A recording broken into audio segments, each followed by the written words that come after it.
My name is Uday Kiran Parida.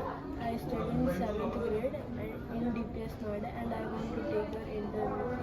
Thank you, Uday. I look forward to this conversation. Arundhathi Subramaniam is a poet and author based in Mumbai. She is the author of 13 books of poetry and prose. So my first question to you is, why did you choose poetry? Why did I choose poetry? That's a good question. I think it's because from a very early age, well before 12, that is maybe around 4 or 5, when you're just learning, you don't even understand where one language ends and another language begins. I didn't know the difference between English and Tamil and Hindi or any of that. But I just knew that when language entered my life in poetry, whether it was a nursery rhyme, whether it was nonsense verse, I may not understand what's going on, but I loved the rhythm of it. So I think the rhythm of it I loved even as a child. And later it felt like I loved the way language dances, when it's in a poem. It doesn't just walk. When you walk, you're like a pedestrian, right? But language in poetry is not pedestrian language. It's language that dances, that is one here, one moment it's here, another moment it's leapt there. And you feel, how did it get from here to there? That magic, which I saw language like an acrobat. I feel that happens only in poetry. So my second question for you is, can you share some of your experience for head of dance and Choraha at the National Center of Performing Arts in Mumbai? Yes. Well, I started, Choraha was it was a forum that had just begun and I was asked to start it really by Vijaya Mehta, who was a very well-known theatre person in Bombay, a Marathi stage actress.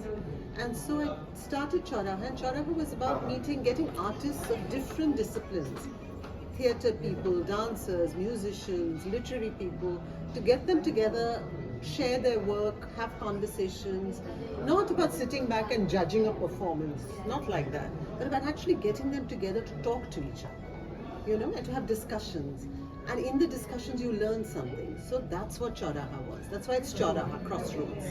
So I found it very, very helpful, even for my poetry, because many people think poetry is something you just do on your own solitarily, and it is. It's a solitary activity in its actual physical way. Yes, you're alone and you write, but without all the insights, the ways of looking at life that came to me from different artists.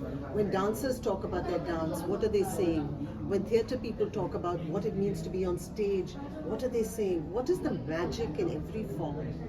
To hear about that really enriched my understanding of poetry. And ever since I was a little girl, I had learned Bharatanatyam. So dance was always part of my life. But then I thought I've left dance behind, and so I'll only write. As a critic, I used to write about dance. I thought that's all I can do. But later, when I started working at the National Center for the Performing Arts in Bombay, and I started, creating dance programs, I found dance has come back again into my life. I'm not a performer, but I learn a lot about poetry through dance and watching dances. My third question for you is, why did you choose spirituality and culture as your domain in poetry? I did, so culture, as I told you, it came very organically because I was excited about poetry, and what excited me about poetry is that language can dance, so that turned me to dance. Dance, when you go to dance, you can't help but turn to music, so culture came very naturally into my life. I learned dance, I was writing a lot, I was reading a lot, so that was the domain of culture, and I loved performing arts, so I loved theatre also. So all that was part of my life. My friends were in the arts. I grew up in a house where my father's bookshelves were just, we had books everywhere. So literature was always in my life. So culture came like that. But as far as spirituality is concerned, it's a good question. I don't think I chose to write about spirituality. I feel I had questions about what does it mean? Why are we here? Who are we really?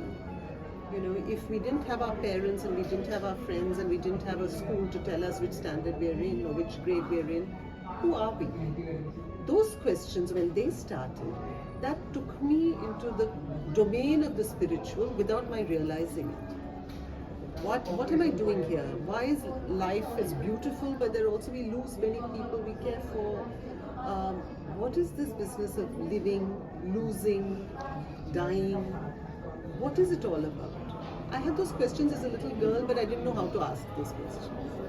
And then those questions came back and they grew more and more important for me. And when they grew important for me, I found no one else is talking about it except a few. If you go to the mystics, that is those sages, then they are saying something. Mystic poets are saying something about it. And I started listening to them.